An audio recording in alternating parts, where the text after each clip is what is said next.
أعوذ بالله السميع العليم من الشيطان الرجيم من همزه ونفخه ونفسه.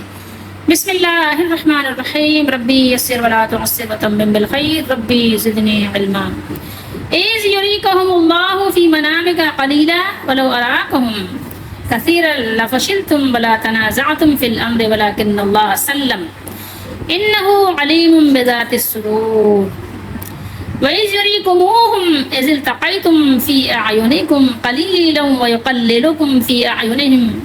لِيَقْضِيَ اللَّهُ أَمْرًا كَانَ مَفْعُولًا وَإِلَى اللَّهِ تُرْجَعُ الْأُمُورُ. يَا أَيُّهَا الَّذِينَ آمَنُوا إِذَا لَقِيتُمْ فِئَةً فَاثْبُتُوا وَاذْكُرُوا اللَّهَ كَثِيرًا لَعَلَّكُمْ تُفْلِحُونَ. یہ تین آیات مبارکہ ہیں، آیت نمبر 43 to 45، یعنی 43 سے 45 ہیں، اور سورہ انفال ہے، 9واں سپارہ ہے، 10واں سپارہ ہے۔ اب ہم 10ویں سپارے پر آ چکے ہیں، 10واں سپارہ ہے۔ جبکہ اے محبوب، اللہ تمہیں کافروں کو تمہاری خواب میں تھوڑا دکھاتا تھا، اور اے مسلمانوں، اگر وہ تمہیں بہت کر کے دکھاتا تو ضرور تم بزدلی کرتے اور معاملے میں جھگڑا ڈالتے، مگر اللہ نے بچا لیا۔ بے شک وہ دلوں کی بات جانتے ہیں۔ اللہ تعالیٰ دلوں کی جو تمہارے صدور میں ہے، صدر کی جمع صدور، سینہ، جو تمہارے صدور میں ہے اللہ جانتے ہیں۔ اور جب لڑتے وقت تمہیں کافر تھوڑے کر کے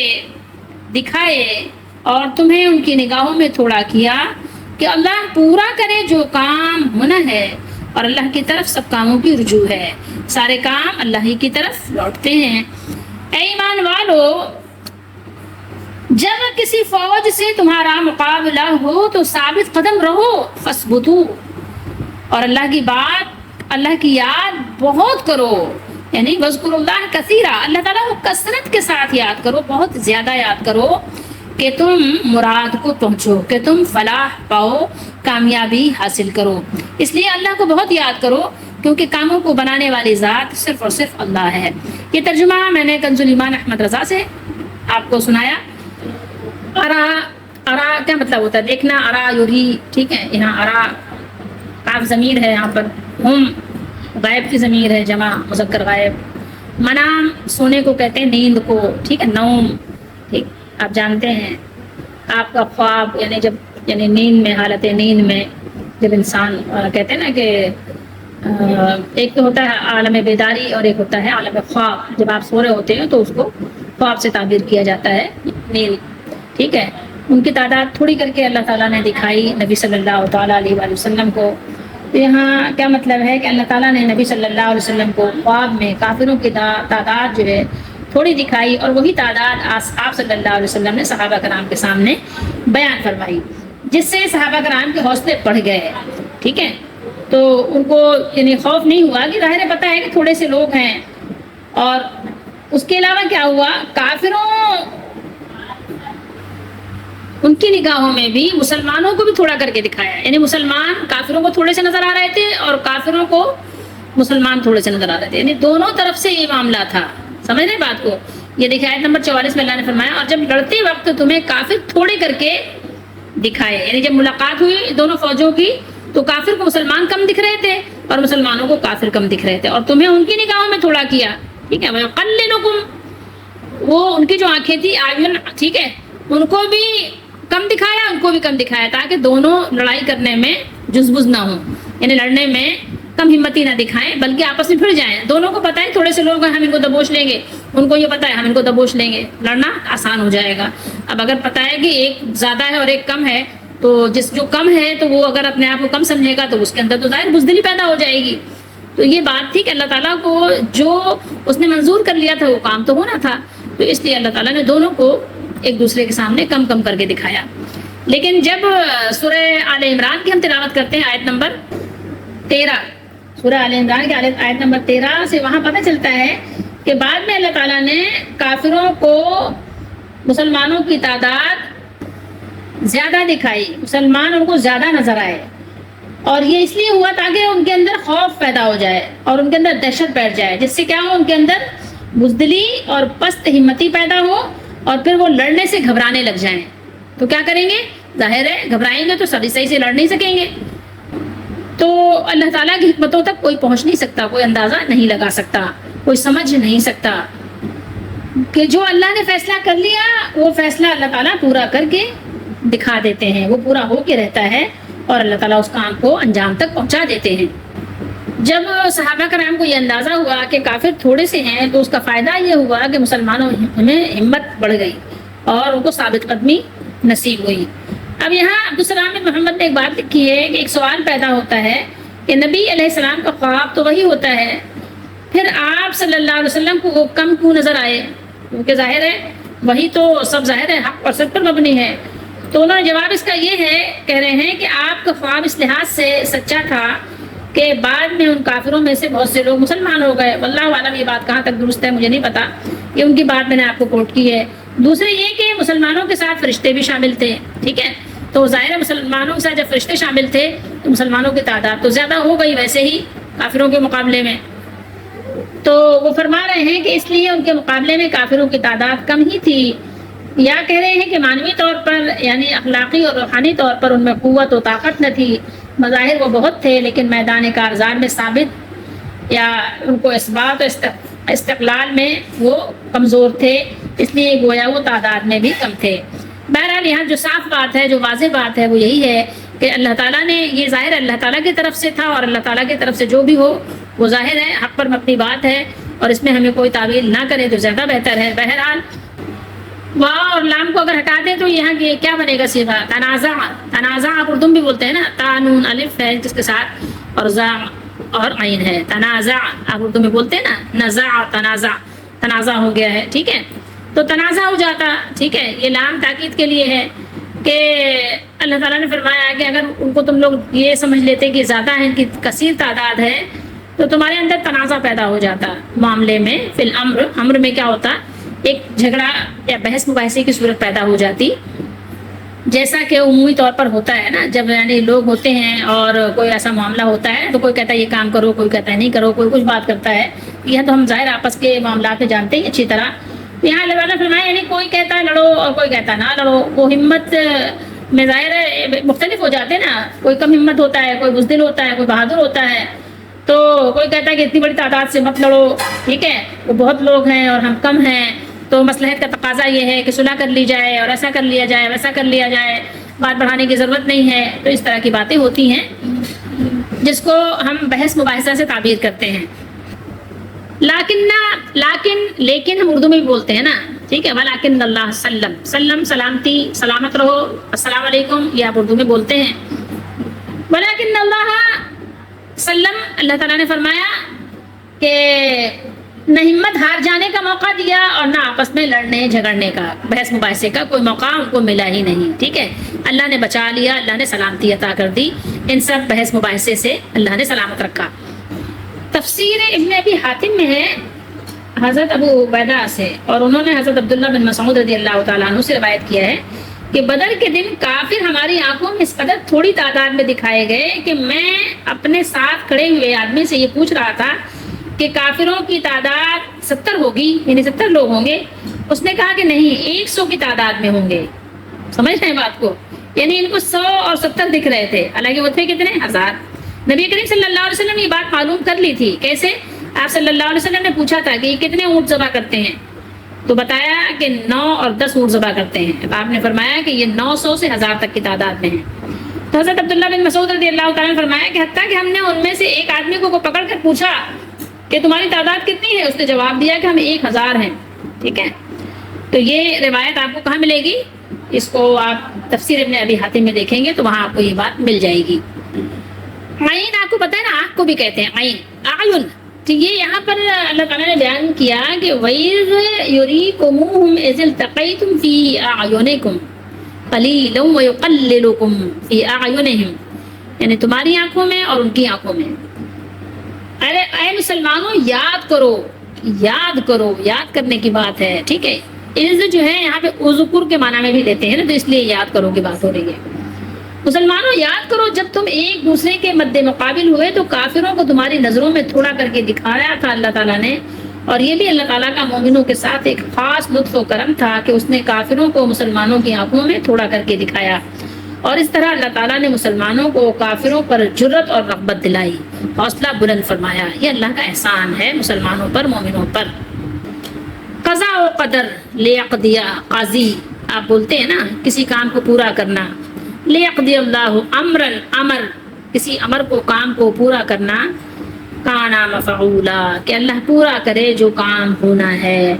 تاکہ اللہ تعالیٰ کام کو پورا کر دے جو ہونے والا تھا۔ ٹھیک ہے، جو کام ہونے والا تھا اللہ تعالیٰ اس کام کو، جس کا ارادہ اور مشیت اللہ تعالیٰ کی طرف سے طے ہو چکا تھا، وہ کام اللہ تعالیٰ اس طرح پورا فرما دے جس طرح اللہ تعالیٰ نے پورا فرمایا۔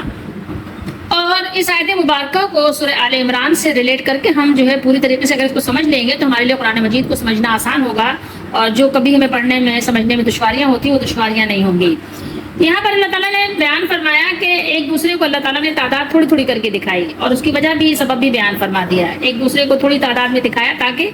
ہر ایک کو دوسرے کے بارے میں رغبت پیدا ہو جائے کہ ہم ان کو مسل دیں گے، ان کو یہ وقت ہم ان کو مسل دیں گے۔ تو تھوڑی تعداد دکھانے میں یہ عمل اس وقت تھا جب دونوں جماعتیں ایک دوسرے کے آمنے سامنے آئیں، ٹھیک ہے، ابھی جنگ شروع ہوئی نہیں تھی۔ لیکن جب جنگ شروع ہو گئی، جب گھمسان کی جنگ ایک دوسرے کے ساتھ شروع ہو گئی، تو اللہ تعالیٰ نے اپنے مومن بندوں کی جو 1000 فرشتوں کے ساتھ مدد فرمائی، تو کافروں کو جو محسوس ہونے لگ گیا، ان کو پتہ چل گیا کہ مومنوں کی تعداد ان سے دگنا ہے، ان سے بہت زیادہ ہے، ڈبل ہے۔ جیسا کہ اللہ تعالیٰ نے سورہ آل عمران میں ارشاد فرمایا ہے، آپ کو آیت نمبر 13 میں نے بتایا، قد کان لکم آیۃ فی فئتین التقاطا فئۃ تقاتل فی سبیل اللہ واخری کافرۃ یرونہم مثلہم رأی العین واللہ یؤید بنصرہ من یشاء ان فی ذلک لعبرۃ لأولی الابصار۔ اللہ نے فرمایا تمہارے لیے دو گروہوں میں جو جنگ بدر کے دن آپس میں بھڑ گئے، اللہ کی قدرت کی عظیم الشان نشانی تھی۔ ایک گروہ مسلمانوں کا تھا، وہ اللہ کی راہ میں لڑ رہا تھا، اور دوسرا گروہ کافروں کا تھا، وہ ان کو اپنی آنکھوں سے اپنے سے دگنا مشاہدہ کر رہا تھا۔ اور اللہ اپنی نصرت سے جس کو چاہتا ہے مدد دیتا ہے۔ جو اہل بصارت ہیں ان کے لیے اس واقعے میں بڑی عبرت ہے، بہت سے سبق ہیں۔ اس طرح ان دونوں آیتوں میں کیا ہوا، تطبیق ہو گئی نا، اس طرح ان دونوں آیتوں میں تطبیق ہو جاتی ہے، اور ان میں سے ہر آیت مبنی برحق و صداقت ہے۔ وَلِلَّهِ الْحَمْدُ سبحانہ وتعالی عما یشرکون۔ شان آنکھوں میں نہ جچتی تھی جہاں داروں کی، کلمہ پڑھتے تھے ہم چھاؤں میں تلواروں کی، ٹل نہ سکتے تھے اگر جنگ میں اڑ جاتے تھے، پاؤں شیروں کے بھی میدان سے اکھڑ جاتے تھے، تجھ سے سرکش ہوا کوئی تو بگڑ جاتے تھے، تیغ کیا چیز ہے ہم تو توپ سے لڑ جاتے تھے، تیغ کیا چیز ہے ہم تو توپ سے لڑ جاتے تھے، کس کی ہیبت سے صنم سہمے ہوئے رہتے تھے، منہ کے بل گر کے ہو اللہ احد کہتے تھے، منہ کے بل گر کے ہو اللہ احد کہتے تھے، دشت تو دشت ہے دریا بھی نہ چھوڑے ہم نے، بحر ظلمات میں دوڑا دیے گھوڑے ہم نے، اس گلستان میں مگر دیکھنے والے ہی نہیں، اس گلستان میں مگر دیکھنے والے ہی نہیں، داغ جو سینے میں رکھتے ہوں وہ لالے ہی نہیں۔ وہ بڑے لوگ تھے اور ان کے بڑے کام تھے جو انہوں نے انجام دیے، اللہ نے ان کے ناموں کو بلند فرمایا، ان کو دنیا اور آخرت میں عزت سے نوازا۔ آج بھی ہم ان کا نام، ان کا ذکر قرآن میں بھی پڑھتے ہیں اور سیرت میں بھی پڑھتے ہیں۔ رسول اللہ صلی اللہ علیہ وسلم کا جب بھی ذکر آتا ہے، وہ پیارے صحابہ کا بھی ذکر آتا ہے جنہوں نے اپنا تن من دھن سب کچھ اپنے دین کے لیے لگا دیا، اور اس دائمی جنت کے لیے عارضی دنیا کو، عارضی خواہشات کو قربان کر دیا۔ آگے اللہ تعالیٰ نے ارشاد فرمایا کہ ایمان والو ثابت قدمی دکھاؤ، جب بھی مقابلہ ہو، جب بھی تم اللہ کے لیے نکلو تو کیا کرو، ثابت قدم رہو، کیونکہ ثابت قدمی تو رکھنی پڑے گی، کیونکہ جگہ جگہ پر، ہر موڑ پر تمہیں مشکلات اور دشواریوں کا سامنا تو کرنا ہی پڑے گا۔ یہ تو تم جو ہے اس بات کو یعنی یقینی بنا لو کہ ایسا ممکن نہیں ہے۔ تو گھبرائے ہوئے دلوں کو تسکین دینے والا اور اکھڑے ہوئے قدموں کو جمانے والا اللہ تعالیٰ کا ذکر پاک ہی تو ہے، اہل فکر و نظر سے مخفی نہیں کہ فتح و کامیابی کے حقیقی اسباب یہی ہیں۔ اس آیت میں مذکور ہے، اللہ نے بیان کر دیا کہ کامیابی کا صحرا اسی کے سر باندھا جائے گا اور اسی کے سر باندھا گیا جو ناموافق حالات میں ثابت قدم رہے اور ثابت قدم رہیں گے، اور اس کے ساتھ بارگاہ الہی میں دعا و فریاد کرتے رہیں گے، اور یہ دعا اور فریاد ثابت قدمی کے ساتھ ساتھ سونے پر سہاگا بھی ہے۔ اور یہاں پر ایک چھوٹی سی بات کہ کافروں کی تعداد تو زیادہ تھی، اللہ نے اپنے نبی صلی اللہ علیہ وسلم کو خواب میں ان کو تھوڑا دکھایا۔ تو بات یہاں پر یہ ہے مختصر سی کہ جو صحابہ کرام رضی اللہ تعالیٰ عنہم نے سمجھا تھا وہ یہ تھا کہ ان کی تعداد خواہ کتنی بھی تھی، لیکن معاملہ ان کا یہ تھا کہ اللہ کے نبی صلی اللہ علیہ وسلم کے لشکر کے سامنے وہ بہت ہی معمولی حیثیت رکھتے تھے، بہت ہی ضعیف اور کمزور اور بے وقت لوگ تھے، تو وہ بہرحال وہ تھوڑے ہی تھے، اگرچہ وہ بہت شان و شوکت کے ساتھ سج دھج کے ساتھ آئے تھے، لیکن وہ بہت بے حیثیت، بے وقت، بے قدر لوگ تھے۔ اور ایک نبی علیہ السلام کے مقابلے میں کہ جتنے بھی آ جائیں ان کی وقت کچھ زیادہ نہیں ہوتی، وہ بے وزن لوگ ہوتے ہیں، بے وزن ہوتے ہیں، ان کا کوئی وزن نہیں ہوتا۔ اگر آپ کو پیچھے کی آیت یاد ہو، آیت نمبر 42، تو وہاں ہم نے کیا تلاوت کیا تھا؟ وَلَوْ تَوَعَدْتُمْ لَاخْتَلَفْتُمْ فِي الْمِيعَادِ۔ بات یہاں یہ بتائی جا رہی ہے کہ غزوہ بدر ہی کے واقعے کو آپ دیکھ لیجئے، غور کر لیجئے کہ اس کی اتفاقی اور غیر اختیاری صورت سے ظاہر ہونے میں یہ مصلحت تھی کہ اگر عام دنیا کی جنگوں کی طرح یہ جنگ بھی تمام پہلوؤں پر غور و فکر اور باہمی قراردادوں کے ذریعے لڑی جاتی تو حالات کا تقاضا یہ تھا کہ یہ جنگ ہوتی ہی نہیں، سمجھ رہے ہیں بات کو، بلکہ اس میں کیا ہوتا، اختلاف ہو جاتا، خواہ اس طرح کے خود مسلمانوں کی رائے اپنی قلت و کمزوری اور مقابل کی کثرت و قوت کو دیکھ کر مختلف ہو جاتی، یا اس طرح کے دونوں فریق اہل کفر اور اہل اسلام مقررہ وعدے پر میدان میں نہ پہنچتے، مسلمان تو اپنی قلت و کمزوری کو دیکھ کر اقدام کی ہمت نہ کرتے، اور کفار پر حق تعالیٰ نے مسلمانوں کا رعب جمایا ہوا تھا، وہ کثرت و قوت کے باوجود مقابلے پر آنے سے گھبراتے۔ یعنی اللہ تعالیٰ نے جو ہم نے پیچھے تلاوت کیا تھا، تو یہاں اگر آپ جائزہ لیں حالات کا تو اندازہ کریں گے تو اللہ تعالیٰ نے اپنی قدرت کے ذریعے سے مستحکم نظام نے دونوں طرف ایسے حالات پیدا کر دیے کہ زیادہ سوچنے سمجھنے کا موقع ہی نہ ملے۔ مکی والوں کو تو ابو سفیان کے قافلے کی گھبرائی ہوئی فریاد نے ایک ہولناک صورت میں سامنے آ کر بے سوچے سمجھے چلنے پر آمادہ کر دیا، اور مسلمانوں کو اس خیال نے کہ ہمارے مقابلے پر کوئی جنگی مسلح لشکر نہیں ہے، ایک معمولی تجارتی قافلہ ہے، مگر علیم و خبیر رب العالمین کو منظور یہ تھا کہ دونوں میں باقاعدہ جنگ ہو جائے، تاکہ اس جنگ کے پیچھے جو نتائج فتح اسلام کے ظہور میں آنے والے ہیں وہ سامنے آ جائیں۔ لِيَقْضِيَ اللَّهُ أَمْرًا كَانَ مَفْعُولًا، یعنی ان حالات کے باوجود جنگ اس لیے ہو رہی ہے کہ اللہ تعالیٰ کو جو کام کرنا ہے اس کی تکمیل جو ہے وہ کر دکھائے، اور وہ یہ تھا کہ 1000 جوانوں کے مسلح سامان لشکر کے مقابلے میں 313 یا 317 یا جو بھی یہ بے سر و سامان فاقہ زدہ مسلمانوں کی ایک ٹولی، اور وہ بھی محاذ جنگ کے اعتبار سے بے موقع جب اس پہاڑ سے ٹکراتی ہے تو یہ پہاڑ پاش پاش ہو جاتا ہے، اور یہ چھوٹی سی جماعت فتح مند اور کامیاب ہو جاتی ہے۔ جو کھلی آنکھوں اس کا مشاہدہ ہے کہ اس جماعت کی پیٹھ پر کوئی بڑی قدرت، کوئی بڑی طاقت اور اس کی تائید منظور ہے، کوئی ہے جو کام کر رہی ہے، کوئی اور طاقت ہے جو اس کے پیچھے ہے، کار فرما ہے، جس سے یہ 1000 کا لشکر محروم تھا، اور یہ بھی ظاہر ہے کہ اس کی تائید اسلام کی وجہ سے ہے، اللہ اس کے رسول کی وجہ سے ہے، اور اس کی محرومی کفر کی وجہ سے تھی جو مخالف تھی، جس سے حق اور باطل، کھرے اور کھوٹے کا پورا امتیاز ہر سمجھدار انسان کے سامنے آ گیا۔ اسی لیے آخر آیت میں ارشاد فرمایا جو ہم پیچھے پڑھ چکے ہیں، اللہ تعالیٰ نے بیان کیا تھا کہ جو زندہ رہے کس طرح زندہ رہے، وہ دلیل کے ساتھ زندہ رہے، اور جو مرے وہ دلیل پر مرے، جو اسلام کو قبول کرے وہ دلیل کے ساتھ قبول کرے، اور جو کافر رہے وہ بھی دلیل کے ساتھ رہے، اس کو پتہ رہے کہ وہ غلط ہے۔ وَإِلَى اللَّهِ تُرْجَعُ الْأُمُورُ، کیا فرمایا یہاں پر اللہ تعالیٰ نے؟ آخر کار سب کام اللہ تعالیٰ ہی کی طرف لوٹتے ہیں، اللہ تعالیٰ جو چاہے کرے، جو چاہے حکم دے، قلت کو کثرت پر قوت کو ضعفاً غلبہ دے دے، کم کو زیادہ، زیادہ کو کم کر دے، یہ سب کچھ اس کے قبضے، قدرت اور اختیار میں ہے۔ یہاں پر سمجھنے کی بات یہ ہے کہ جب سارا حکم اللہ کا چل رہا ہے، وہی جو چاہتا ہے فیصلہ کرتا ہے، اور پھر جب اصل اختیار ہر چیز میں اللہ تعالیٰ کو حاصل ہے، تو مسلمانوں کو چاہیے کہ اسی کو اپنا مقصود بنائیں، اسی کو اپنا مطلوب بنائیں، اور بس۔ یہ رسول اللہ صلی اللہ تعالیٰ علیہ وآلہ وسلم کی زندگی میں جو کچھ بھی اللہ تعالیٰ نے یہ جو مارکے ہوئے اور اللہ تعالیٰ نے اسلام کو فتح دیا اور کفر کو شکست ہوئی، تو رسول اللہ صلی اللہ علیہ وسلم کے اللہ کے رسول ہونے کی سچائی پر یہ معجزانہ دلیل بھی قائم ہو گئے کہ کسی کو یقین نہ آئے تو وہ دیکھ لیں، یہ عاجز ہو گئے، اللہ نے ان کو عاجز کر دیا، یہ معجزے اللہ نے دکھا دیے ان کو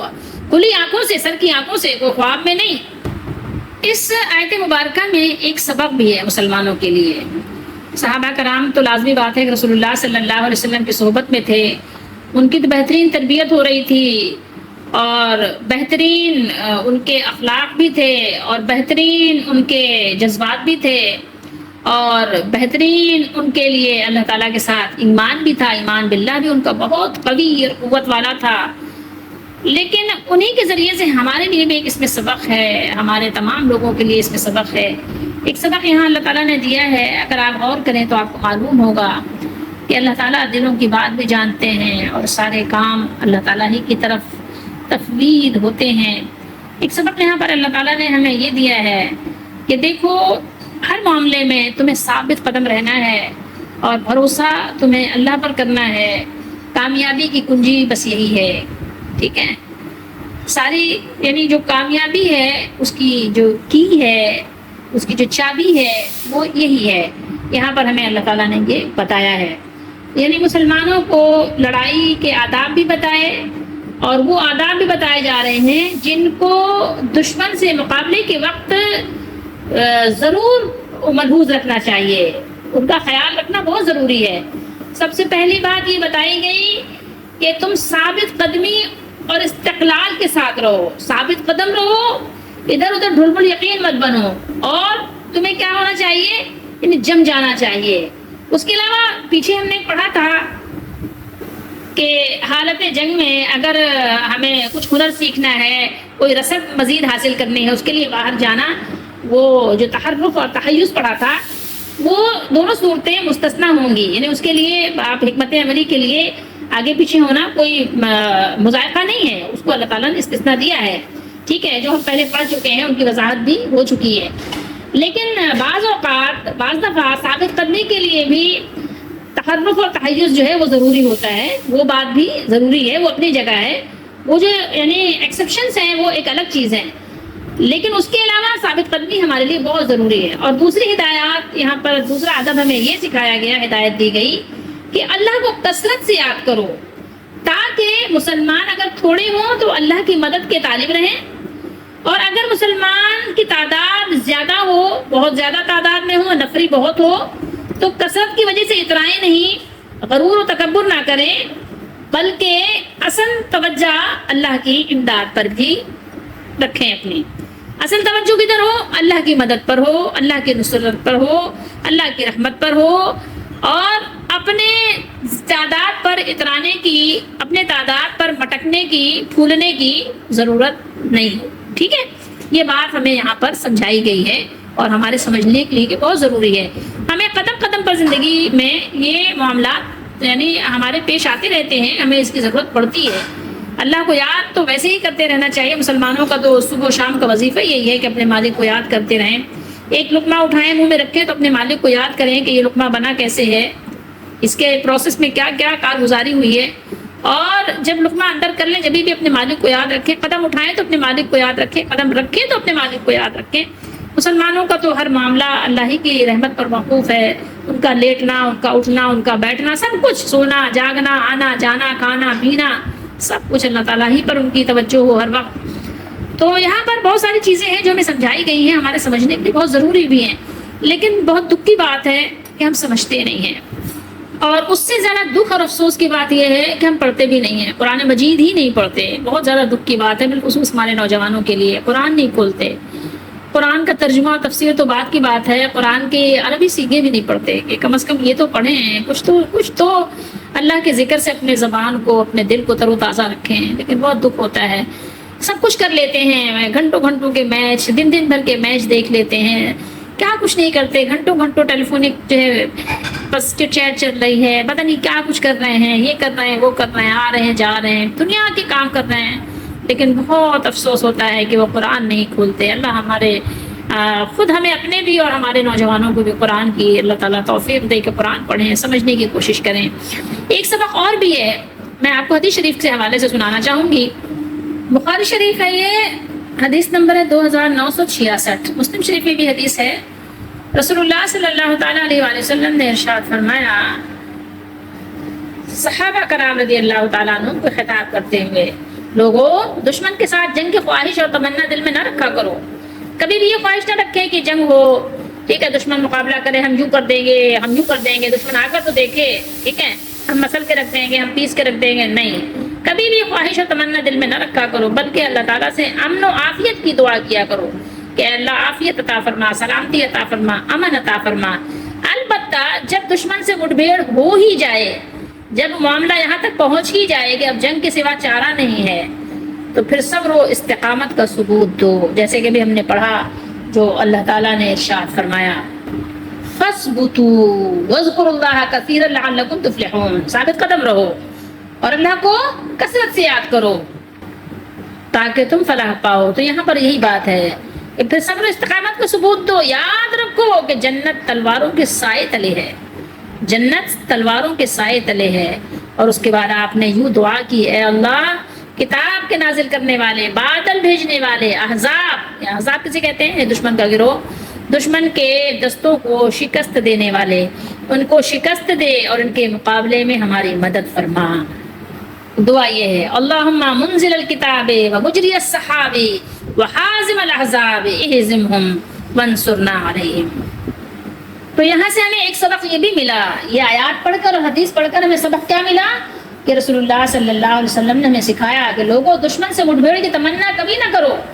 اور اللہ تعالیٰ سے عافیت کا سوال کرتے رہو، عافیت مانگو، اور جب تمہارا دشمن سے سامنا ہو جائے تو پھر ثابت قدم رہو اور خوب جان لو کہ جنت تلواروں کے سائے تلے ہے۔ پھر نبی اکرم صلی اللہ علیہ وسلم کھڑے ہوئے اور آپ نے یہ دعا کی ہے، اللہ کتاب کے نازل فرمانے والے، بادلوں کو چلانے والے، بادلوں کو بھیجنے والے،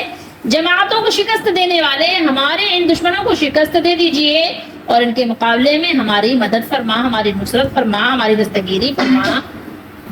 تو ہمیں یاد رکھنا چاہیے کہ ہمیں ہر وقت اللہ سے عافیت مانگنا چاہیے، سلامتی مانگنا چاہیے، صحت مانگنا چاہیے، امن مانگنا چاہیے، کبھی بھی اپنے لیے اللہ سے عذاب نہ مانگے، کبھی بد دعا نہ کریں، کبھی جو ہے اللہ تعالیٰ سے یہ نہ کہیں کہ ہاں اللہ تعالیٰ مصیبت بھیج دے میں صبر کروں تاکہ میں جنت پاؤں، نہیں، ہم کمزور لوگ ہیں اور کمزوروں کا کام یہی ہے کہ اللہ تعالیٰ سے امن و عافیت مانگیں، صحت مانگیں، زندگی مانگیں، رحمت مانگیں، برکتیں مانگیں، ہر اچھی چیز مانگیں، اور جب جنت مانگے تو جنت الفردوس مانگے، جہنم سے پناہ مانگے، اللہ کی رضا مانگیں، اس کی ناراضگی سے اپنے آپ کو بچائیں۔ تو بہت زیادہ دعائیں کیا کریں اور اللہ کو بہت کثرت سے یاد کریں۔ اللہ تعالیٰ کو اپنی یاد بہت پسند ہے، جو بندے اللہ کو یاد کرتے ہیں اللہ بھی ان کو یاد کرتے ہیں، جو بندے اللہ کی طرف ایک قدم چلتے ہیں اللہ تعالیٰ ان کی طرف ایک ہاتھ چل کر آتے ہیں۔ تو اللہ تعالیٰ کو بہت زیادہ کثرت سے یاد کریں، اس کے فرما بردار بن کر رہیں، اس کے نافرمان بن کر نہ رہیں، اور کبھی بھی بھولے سے بھی یہ نہیں کیا کریں کہ ہاں فلاں ملک آئے تو صحیح دیکھتے ہیں، آئے تو صحیح، حملہ کرے تو صحیح دیکھتے ہیں، نہیں، کبھی بھی نہیں، بھولے سے بھی نہیں۔ ہو سکتا ہے کہ قبولیت کی گھڑی ہو اور آپ کی بات قبول ہو جائے، پھر آپ پر جنگ مسلط ہو جائے، پھر آپ پچھتاتے رہو، پریشان ہو اپنے بچوں کے لیے، اپنے لیے، نہیں، کبھی بھی نہیں۔ فضول باتیں، جذباتی باتیں اللہ کو پسند بھی نہیں۔ اللہ کے نبی صلی اللہ علیہ وسلم نے ان چیزوں سے احتیاط کا حکم دیا کہ قبولیت کی گھڑیاں ہوتی ہیں، آپ کی بات قبول ہو جاتی ہے، پھر آپ خود پریشان حال ہو جاتے ہیں، اور اللہ تعالیٰ تو بے نیاز بادشاہ ہے، اس کو جو ہے آپ کی یہ چیزیں نہیں چاہیے، اس کو تو چاہیے کہ اللہ کو بس یاد کرو، اللہ تعالیٰ کے دین کے لیے، اس کے مشن کے لیے کچھ کام کرو، کچھ کر سکتے ہو تو کرو، ٹھیک ہے، لیکن ہر وقت اللہ تعالیٰ سے عافیت مانگو، کبھی بھی جنگ یا کوئی ایسی چیز مت مانگو جو تمہارے لیے بعد میں پریشانی کا باعث ہو، مشکل کا باعث ہو، آزمائش کا باعث ہو۔ ہر طرح کے فتنوں سے اللہ کی پناہ طلب کرو، ہر طرح کے شیطانوں سے اللہ کی پناہ مانگو کہ اللہ کوئی شیطان ہم سے مٹ بھیڑ اس کی نہ ہو، بلکہ اللہ سے مدد مانگو کہ اللہ جب بھی کافروں کا ہمارا آمنا سامنا ہو تو آپ ہماری مدد کریں، آپ ہماری اپنے غیب سے دستگیری فرمائیں، یہ باتیں ہیں سمجھنے کی، اللہ تعالیٰ ہمیں سمجھنے کی توفیق دے اور خوب کثرت کے ساتھ اپنے مالک کو یاد کرنے کی توفیق دے، اور یہی وہ چیزیں ہیں، یہی وہ کنجیاں ہیں جس سے ہم دنیا اور آخرت میں کامیاب ہو سکیں گے۔ اللہ تعالیٰ ہم سب کو کامیابیوں کے راز کو جاننے کی اور کامیابیوں کے راستے پر چلنے کی توفیق عطا فرمائے، آمین۔